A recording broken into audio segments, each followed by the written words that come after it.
uzaba utsinzwe, ariko nubyuka uzaba utsinze. Yaranavuze ngo kubaho neza ni ukubaho udafitanye ikibazo n'umuntu. Aranavuga ngo amafaranga nayo akenera amahoro. Abantu benshi mu bayatunze barara bayatama amarira. Iby'isi bitarimo amahoro nta kintu bimaze. Amafaranga nayo akenera amahoro. Ubutunzi bukomeye ni amahoro. Iri jambo rirakomeye. Burya amafaranga nayo akenera amahoro. Ushobora kuba uyatunze ukanicuza impamvu yatunze kuko wayabonye mu buryo butaguhesha amahoro. Uyu mugabo yaravuze ngo hari amagambo abiri ari nayo y'ingenzi mu kubaka urugo. Iyo abuze mu rugo, urugo ruba rwasenyutse. Ayo magambo ni ukubabarira byose no kwihanganira byose. Mu rugo iyo hatabayeho ayo magambo abiri, urugo ruba rwasenyutse. Iyo ayo magambo abiri abuze mu rugo, kubabarira byose, kwihanganira byose, ni ukuvuga urukundo, imibanire, ni ukubabarira byose no kwihanganira byose. Yaravuze ngo intsinzi ni ukumenya ko hejuru yacu hari umuremyi, ukirinda kwihagararaho, ukagira umutima woroshye imbere y'abantu mubana n'imbere y'Imana. Yaranavuze ngo burya buri wese aba afite ibere yonse, buri wese afite ubuzima yakuriyemo n'imico yakuriyemo. Umuntu mwahuye mukuze umwakira uko umubonye, kuko hari ibyo rwose uzasanga mudahuriyeho. Icyo ukwiye kwiga ni ukubana nabyo, ukabyihanganira, ukababarira byose, ukihanganira byose. Uyu mugabo yaravuze ngo abubatsi ngo bakwiye kubana muri ubu buryo. Hari imfashanyigisho yaduhaye ngo fata ibikapu bibiri bitandukanye, kimwe cyambara imbere, ikindi cyambara inyuma.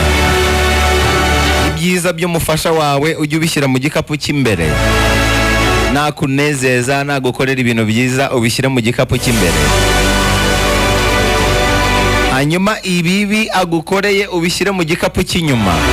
Nakubabaza, naguteza ingorane, ubishyire mu gikapu cy'inyuma, aho utazajya ubyitaho buri munsi. Ni ukuvuga ibyiza umugore wawe cyangwa umugabo wagukoreye ujye ubishyira mu gikapu cy'imbere, ujye aba ari byo ureba buri gihe. Niwinjira mu rugo ujye wibuka ibyiza yagukoreye kurusha ibibi yagukoreye. Ikibabaje rero abantu b'iyi minsi bo bita ku bibi kurusha ibyiza. Ugasanga umuntu mumaranye imyaka 10, agakosa kamwe akoze gusa niko gasobanuye umubano mufitanye, kandi hari ibindi byiza byinshi cyane yagukoreye muri iyo myaka yose mumaranye. Ibyiza rero aba ari byo ureba, ibibi ubishyira inyuma.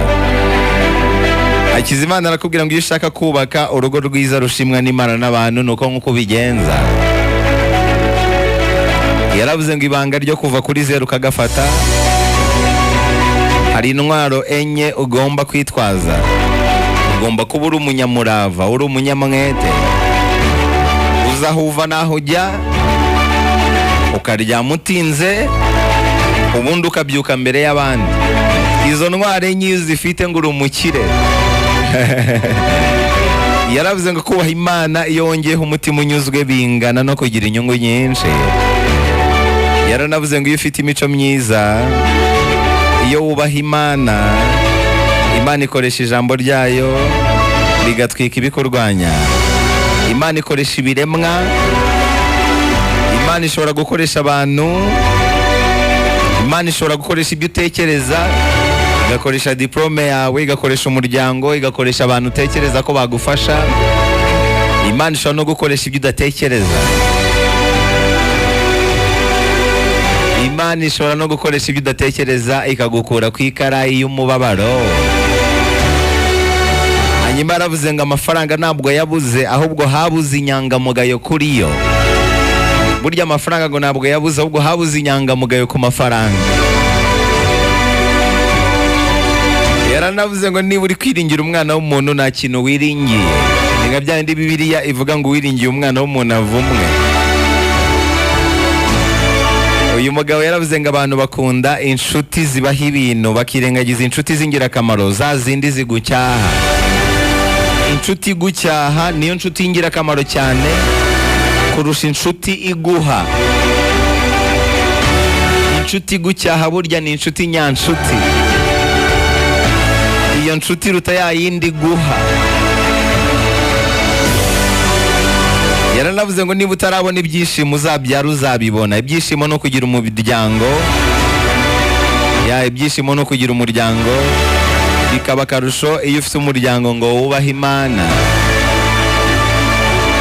Yaravuze ngo amafaranga ugomba kuyakunda kuko aradufasha mu buzima bwa buri munsi, ariko ukirinda ko agutwara ubwonko cyane.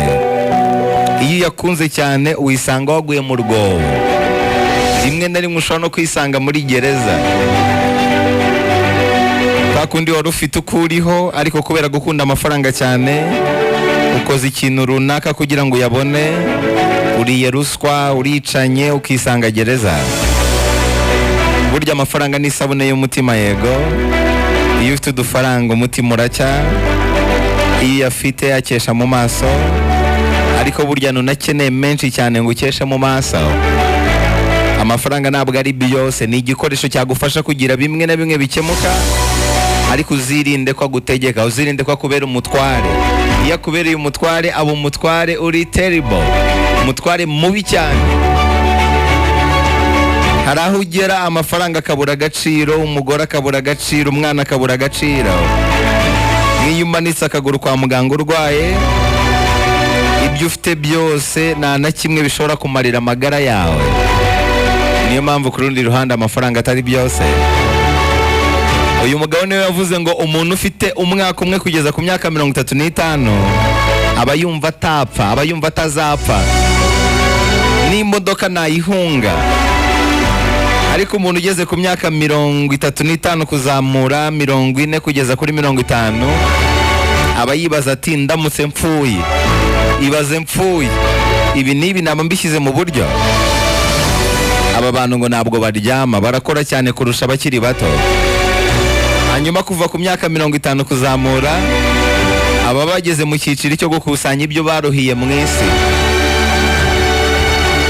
Ni hahandi batangira kuvuga imvugo ngo umugore wanjye, umwuzukuru wanjye, umwana wanjye, imodoka yanjye, iradiyo yanjye, inzu yanjye. Muzabumva abo basaza, abatekereza ko agiye kugenda kandi ntashaka gusiga ibyo yaruhiye muri iyi si. Ashaka kubikukumba byose kandi atazi yuko iminsi nayo irimo iramugendana. Atangira gukunda utuntu twe ntabwo ukoraho. Niyo mpamvu umuntu w'umusaza kugira ngo azagire akantu aguha biragoranye.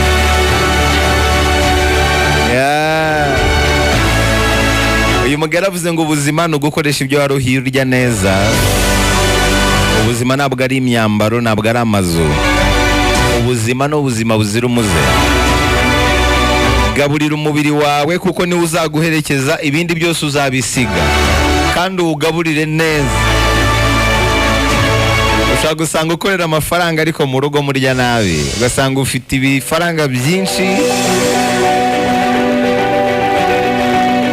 ariko mu rugo iwawe murya nabi.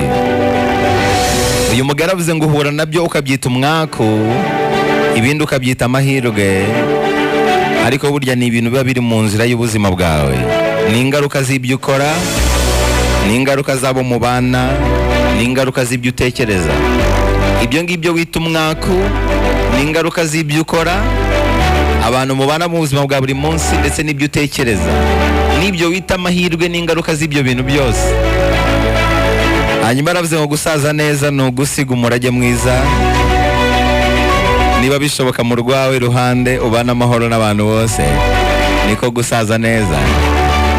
Yaranavuze ngo gukira no gukena byombi ni isomo, nta muntu n'umwe bitabera, ahubwo ikiba gisigaye ese uriya ukize abona turiya ukennye, ese uriya ukennye abona turiya ukize. Gukira nyabyo ni uruhare ugira mu kuzamura abandi.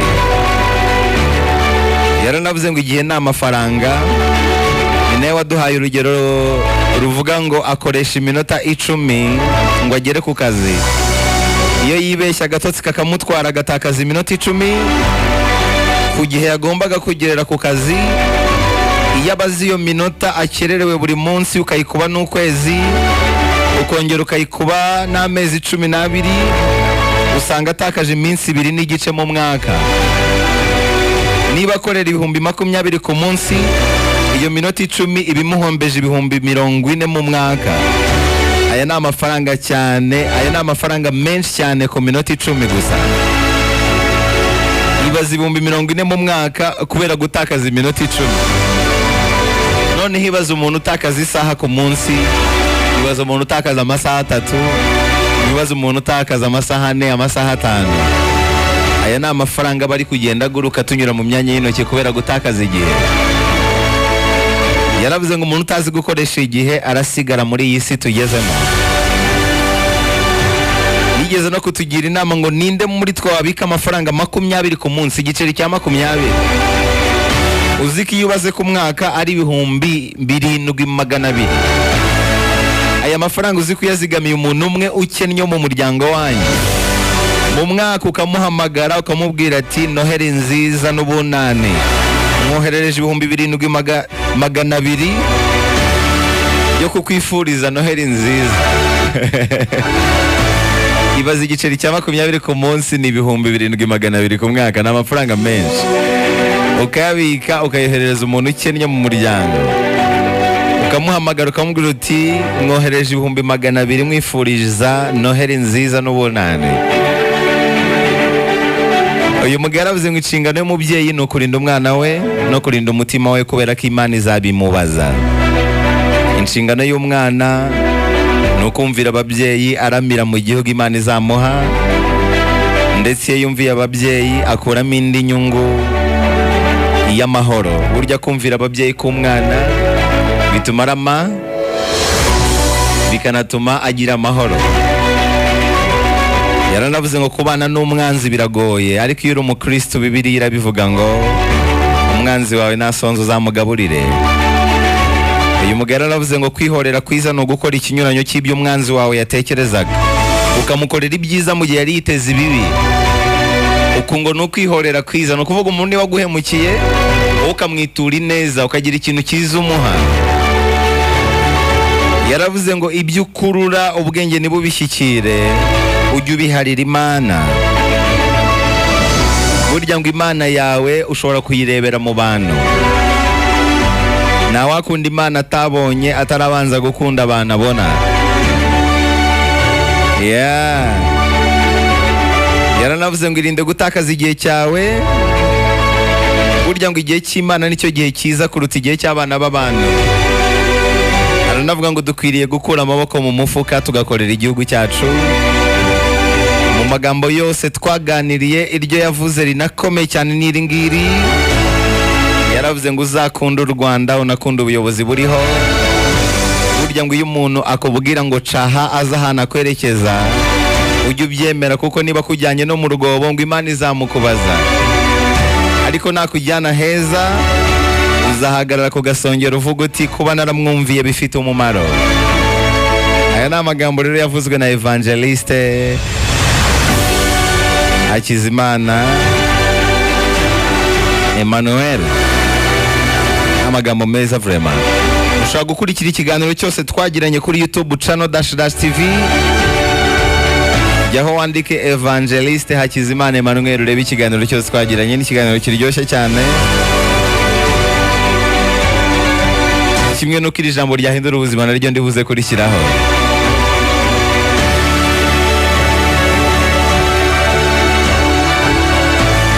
Ushobora kunkurikira kuri _, ugakora subscribe kuri _TV, tukajya tubana mu ijambo ryahindura ubuzima. Kimwe nuko kuri Twitter no kuri Instagram nitwa Dashim 250.